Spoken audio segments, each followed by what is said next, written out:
Halo semuanya, bagaimana kabarnya? Selamat datang di podcast pembelajaran. Podcast ini membahas tentang kontekstualisasi pendidikan yang memerdekakan.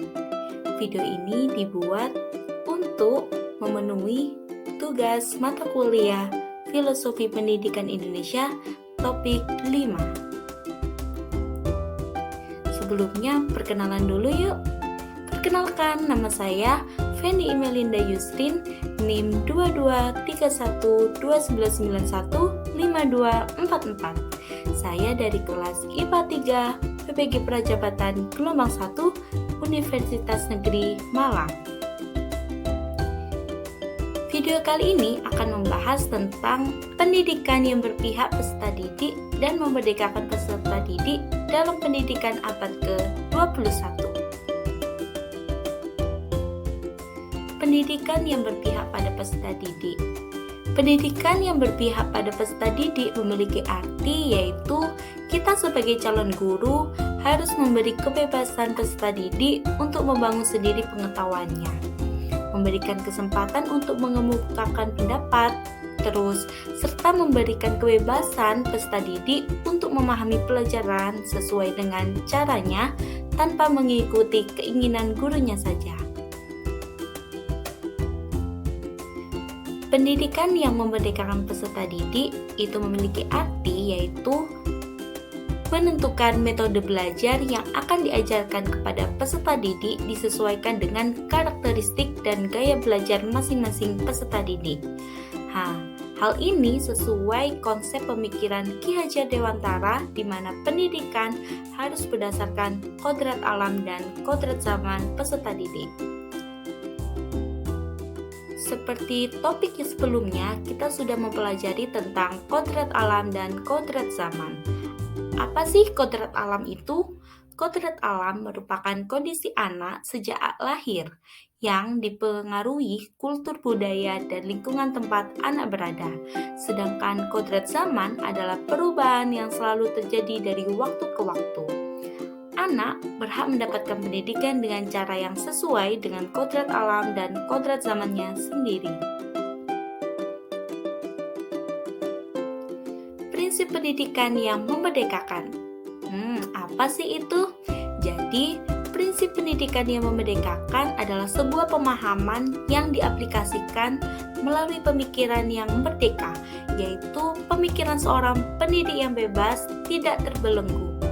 Terus pemikiran bahwa kita harus bertanggung jawab atas apa yang terjadi pada peserta didik yang dititipkan ke kita dalam hidupnya. Kemudian ini adalah praktik pembelajaran yang dapat diterapkan. Praktik pembelajaran yang memantik guru untuk selalu berefleksi sehingga muncul ide untuk memperbaiki kegagalan dalam proses pembelajaran. Selain itu, memberikan kebebasan kepada peserta didik untuk berpartisipasi aktif dan mengambil keputusan di dalam pembelajarannya.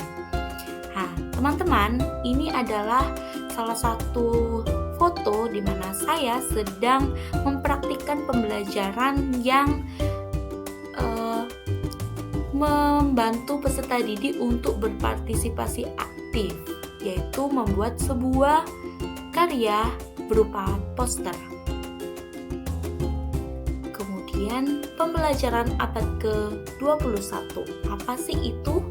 Pembelajaran abad 21 mengarah pada pembelajaran paradigma baru dan berdiferensiasi. Pada abad 21 ini, guru ditantang untuk melakukan akselerasi terhadap perkembangan informasi dan komunikasi. Kemajuan teknologi informasi telah meningkatkan fleksibilitas dalam memperoleh ilmu pengetahuan bagi setiap individu, baik guru maupun peserta didik. Kemudian, karakteristik peserta didik. Karakteristik pembelajaran abad 21 itu ada yang pertama yaitu life and career skill, yang kedua yaitu learning and innovation skill, about 4C, critical thinking, communication, collaboration, creativity. Dan yang terakhir yaitu Information, Media, and Technology Skill. Ini dia penerapan pendidikan abad ke-21 di Indonesia, yaitu di Indonesia sudah mengimplementasikan kurikulum merdeka dan profil pelajar Pancasila. Teman-teman, ini adalah video dan foto saya saat mengimplementasikan kurikulum merdeka di SMP Brawijaya Smart School Malang. Kemudian, ini adalah video daily vlog penguatan proyek profil pelajar Pancasila di SMP Brawijaya Smart School Malang, di mana di sini ada pameran anak-anak bisa berkreasi, kemudian ada pentas seni drama, kemudian juga ada beberapa proyek yang mereka buat seperti proyek kerajinan, kemudian ada batik sesuai dengan tema yang mereka ambil per kelasnya. Dan yang terakhir, saya akan menjelaskan tentang 4 prinsip pokok pembelajaran di abad ke-21.